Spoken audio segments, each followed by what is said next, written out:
Today I'm talking about something that is going to make you want to clutch your pearls. What? Who says that? Not me. I must have seen that in a movie somewhere. Here's the thing. I'm just going to come out and say it. Your dog's manipulating you. Yep, there. I said it.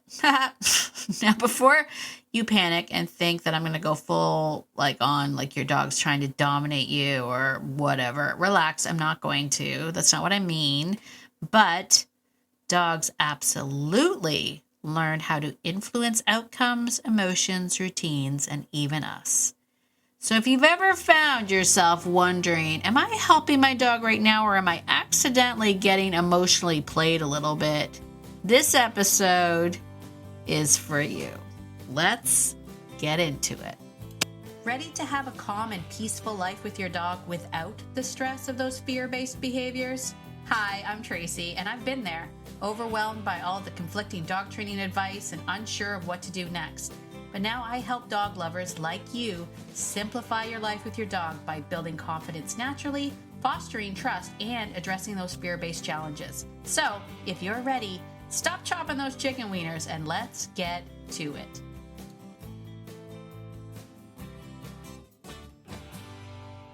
Hey there, friend, it's Tracy. If you are new, I just wanted to say hey, but also, have you joined us over in the Living Beyond Obedience Facebook group? Over there in the free Facebook group, we're chatting about things, but also sharing pictures. Honestly, this is just a shameful plug for me to be able to see your dog. I mean, why do you not want to share pictures of your dog? Come on over. Join us inside the free Facebook group, Living Beyond Obedience. Over there, you can share pictures of your dog. We talk about fun things, also Facebook stuff. Come on over. Link will be in the show notes. All right, I'll see you there. Well, hello, my beautiful friend. It is Tracy. Welcome to Beyond Obedience, the podcast. I did it again. I got a little trigger happy there. I was supposed to applaud you for being here, not the podcast. Well, hey, you want to know something? I'm proud of the work that I do here. So there you go. You're at Beyond Obedience, where modesty is not our strong suit. All right. Welcome, friend. If you're brand new, welcome to Beyond Obedience. This is the podcast where we talk about all things beyond obedience. We talk about really getting to know your dog. And if you didn't know, I do have a program. You can work with me. I work with people from all over the world. It's amazing. And you can work with me. And that program is honestly where we get to sit down and learn everything about your dog. I think that's really important. It's really important that you recognize that you can learn so much about not only you, but also dogs in general, but by studying your dog, like your actual dog. All the ins and outs, the quirks, the nuances of your dog. That's what we do over there. So if that's something that interests you, you should come on over, hang out with us over in the Fearless Framework. You can do that by jumping on to beyondobedience.ca/fearless. 12 months hanging out with me, monthly Zooms where we do videos and stuff. Come on. It's a hoot. Speaking of, the reason why I'm shouting out those Zooms is because, well, we had, if you know, you know. If you've ever been to one of my boot camps or my webinars, or you're a part of the Fearless Framework, you know that your girl here can talk dogs forever. Like, I'm talking somebody get the hook, drag me off the stage, take the microphone from me. I can talk dogs forever. I love talking about dogs. Sometimes those Zooms might run a little long. They might run a teeny bit long. That's just how it is. But anyway, we were hanging out in our Zoom room and we were going over some questions. And I will tell you that first of all, a little bit about me. I'm a feeler. Like I You'll hear me say things, especially if you work with me, either one-on-one or in the group. You'll hear me say things like, I feel as though when I watch the videos that my students send in, I watch them numerous times. I watch them with no sound, then I watch them with sound, and sometimes I will just like slow frame it and just really kind of watch it because I like to get a feeling for things. Okay. And quite often, especially for people that are dealing with reactive dogs or unconfident dogs or downright fearful dogs, if that's you, there's a lot of times in there where because the dog is fearful or unconfident, we kind of tiptoe around it, right? We feel bad for the dog. We really badly want to build trust. We don't want to obviously cause any more fear. And so we really want to, make sure we're doing everything right. And one of the students inside had shared a video and we were talking about, whether or not doing, I don't want to get into it. I haven't asked her permission if I could share this, but like, let's just say whether or not doing XYZ was going to ruin the trust that she was working so hard to build because she was still on step 1 of the program. If you don't know, step 1 of the trust system is the dog learns to trust you. Right? Step 2 is the dog learns to trust the situations that you put them in. And the dog can't do step 2 unless you've reached step 1. So her concern was that because she was still on step 1, having the dog trust her, she was concerned about doing XYZ and breaking that trust. And I have had a chance to, because we share all over in the framework, and she had shared a lot of videos with us. I had a chance to sort of really get to know this dog. And as I was watching, I thought to myself, So I usually turn it back to the student and I will say, how does this dog make you feel? How does this dog make you feel right now? Because when I look at this, I don't see a dog that is fearful. I see a dog that is manipulative. And that always shocks people because we kind of put our dogs in these buckets of behavior where we'll be like, my dog is fearful. My dog is unconfident. My dog is aggressive. My dog is whatever. And we don't think about the fluidity of behavior. We don't think about the context of the behavior. And so we always sort of put them in this bucket. And therefore, sometimes we can overcompensate because we feel bad for the dog and we want to build trust and we don't want to cause any more fear. So we stop advocating, we stop interrupting, we stop holding boundaries, and we stop saying no. And that is not going to help us build trust. This is where clarity disappears. Because boundaries and saying no is not punishment. That's not the same thing. Leadership is not betrayal. And saying, nope, not today, does not ruin the trust. This always reminds me of the story. Stop me if you've heard it before. Oh, look, no one's here to stop me. It always reminds me of the story of me working with my horse Flame. And, oh, gosh, I miss her. I lost Flame earlier. Anyway, Flame was very, very special to me. But Flame had a trailer accident. And not that the trailer wasn't in an accident. Let me clarify that. We were loading her in the trailer. The butt bar of the trailer, the thing that goes across their butt to kind of keep them feeling secure, wasn't at her butt. The trailer was clearly meant for horses that were bigger and longer than my horse. And she kind of panicked a little bit. And when she went to back up, she didn't feel the butt bar. So she literally flung her head back and forth, smashed her head through the glass of the trailer. Now, it was my friend's, not a brand new trailer. It was new to her trailer. And that was when we discovered that it wasn't plexiglass and it was in fact glass. And she cut her nose and a chunk of her ear. Like, she cut herself pretty badly. And of course, I felt devastated for her. I was like, she's never going to want to get in a trailer again. She a poor thing. And this big traumatic event that happened. And I was working with a natural horsemanship fella, and his name was Greg, and I miss him so much. He was the coolest guy ever.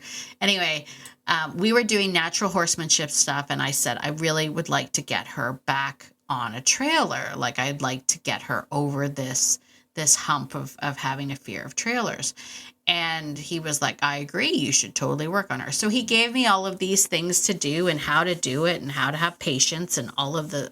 And I had been working at it for a while.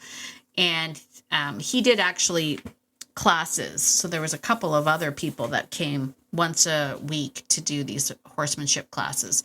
And I would always be over at the trailer, just taking my sweet patootie time, making sure that she wasn't too stressed and, whatnot. I could not get this horse on the trailer. And finally, Greg came over and he's like, first of all, a couple things, you're hogging the trailer. Other people like to use the trailer. And I was like, it's my property, my trailer. So, and he was like, and also, like, what's going on? Like, why is this taking you so long? And I'm like, she's just really scared. Like, she's really, really scared. And Greg watched me for a while, and she would take like a couple steps on, and then she would literally rear up a little bit and then fling her body off the ramp. And he's like, he looked at me and he said, I don't think she's scared at all, Tracy. And I was like, look at her though. She's terrified. She won't go on. She's balking and doing all this stuff. And he said, I think you really need to keep the rhythmic pressure on her, even as she's backing up. Just keep that rhythmic pressure on her. And I was like, I don't think that's a good idea. But I was like, okay, he's the boss. So sure enough, I try one more time. I approach the trailer. She takes the 2 steps on, goes to do her little flingy fit thing. I start doing the rhythmic pressure behind her butt with my friendly stick. And lo and behold, she kind of freaks out a little bit more. And then it was like she stopped, looked at me, and then, no word of a lie, got on the trailer. Yeah. Yeah. Like just got on the trailer. And I mean, it wasn't even like she rushed on the trailer. She spooked herself onto the trailer. No, friend. She just walked on the trailer. And Greg was like, yeah, she's playing you. And I was like, wow, dare you? How dare you take advantage of my soft, kind heart? But it was a great lesson. It was a great lesson in this idea that sometimes we can get caught up in the story and stop actually, like, applying the boundaries and the lessons and all of the things that will help them get through it. Right? So, and in the case of my student too, I said the same thing. I was like, I think she's manipulating you. I don't think, like, she's playing you. She's not doing that. And sure enough, she was. I mean, spoiler alert. Spoiler alert. She was. But, humans, we often respond from like guilt or fear or emotional discomfort instead of clarity and awareness and, of course, leadership. And we want to make sure that, we're talking, we're seeing things clearly. Right? Because like the flame story, dogs absolutely can learn timing, pressure, and emotional leverage. They know that. So instead of actually thinking to yourself, well, how interesting, my dog is manipulating you, I want you to actually think, what outcome is my dog trying to create right now? That's a different question. Sometimes dogs need reassurance, but also sometimes they actually need clearer directions, clearer boundaries, and more grounded leadership. Because boundaries do not ruin relationships. Lack of clarity ruins relationships. Now let's talk about that manipulation, shall we? Because I want to make an important distinction here. When humans hear manipulation, we think evil or malicious, toxic, or intentional deceit. But biologically, manipulation is often safety seeking, pressure reduction, access seeking, emotional regulation, and conflict avoidance. It's not the same. Right? So when I say your dog is manipulating you, I don't say they wake up in the morning and they're like, how can I get my way today? Rubbing their little paws together, their little evil genius paws together, just trying to figure out how can I do the things I want to do to get the things that I want in the way that I want them, right? They're not doing it in a place of ill intent, right? That's the big reframe. So a fearful dog barking at something scary, that's manipulation, right? The dog is attempting to create distance, change the environment, influence the outcome. A dog whining at the door, dog whining in general is manipulation. I've talked about this in the Fearless framework quite a bit, but whenever someone asks me about how do I get my dog to stop whining, I'm like, I think you need to recognize, first of all, whining is signature manipulation vocalization for dogs. Whining is an infantile noise, meaning only puppies do it, right? They do it, as a way to find their mom, to get the milk, all of those things, right?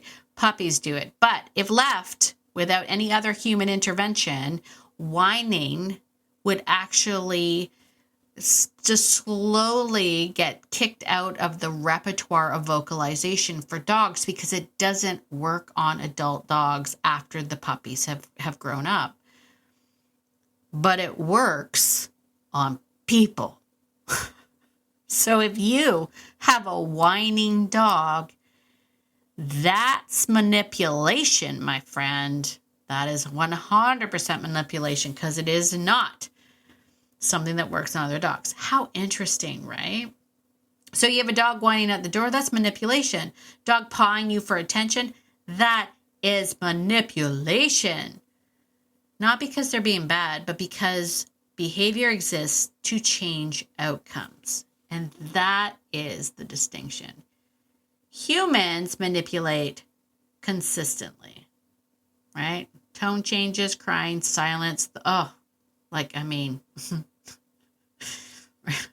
The silent treatment. I mean, is that in my manipulation pattern? Maybe. If Mark was here, he would be nodding. He'd be like, yes, it is. Yes, it is. He hates when I don't talk. Manipulation. Sarcasm can also be manipulated. People pleasing. Oh my gosh. Now I'm just calling myself out on all my manipulations. Shutting down. Humor can be manipulating. Gosh darn it, Tracy. I am a awful manipulator. This has just become my own couch of psychiatry where now I'm just going to walk away being like, that's just real. I'm going to have to apologize to my husband. Shoot. Who knew that this would go this way? All right. So manipulation, it's not abnormal, but it is relational. Okay. So because fearful dog owners often interpret all manipulation as the dog being fragile or all manipulation as an emotional crisis, when it's simply this behavior has successfully changed the outcome before. Okay, so big questions. Big question becomes not, is my dog manipulating me, but why is this behavior working? That's a better question, right? Because Flame's hesitation worked, right? That emotional negotiation worked. And she formed patterns and influence. She wasn't being evil. I mean, I used to joke that she kind of was. But she wasn't being evil. And it wasn't, it was just, she didn't want to get on the trailer. Didn't mean she couldn't get on the trailer. It just meant she didn't want to be in the trailer. Survival strategies are not moral failures. Let's keep that in mind. All right. Let's wrap this up a little bit. What else can I say about this besides the fact that I clearly am very manipulative? Here's the things Tracy learned about herself during this episode. Healthy relationships. Let's talk about that. Healthy leadership matters because humans are guilt-driven, emotionally reactive, and unclear. Dogs often become more uncertain and more emotionally influential. And that happens because the relationship lacks clarity, groundness, and leadership. There you go. So there you go. I don't know. I'm just stuck with how many things were about me. I know, when I wrote out my notes for today, I wasn't like, this is me. I was just like, ooh, thinking about dogs. And now when I said it out loud, I was like, oh, no, it's me. I'm the problem. It's me. All right. So there you go, friend. I don't know if any of that made sense. If it did, great. If it did, leave me a 5-star written review over in Apple. If it didn't, leave me a comment on Spotify and tell me what didn't make sense. I'll try to clarify it in the next episode. The point is, your dogs are manipulating you. But it's not necessarily because they are evil. How about that? How about that? All right, listen, friend. I gotta go. My dogs were barking, and I think my package is here. I've been waiting on a package for a while. I think my package might be here, so I'm kind of excited about it. So I gotta go.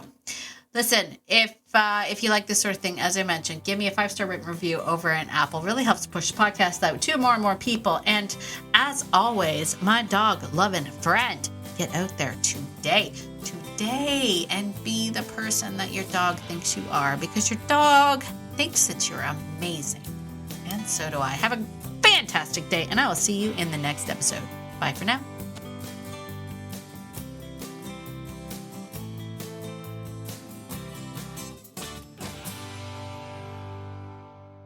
Oh, and one more thing. This podcast is meant for entertainment and education purposes only. It is not meant to replace hands-on professional training. If you're really struggling with your dog, please reach out to a professional in your area. All right, I think that's it. Bye for now.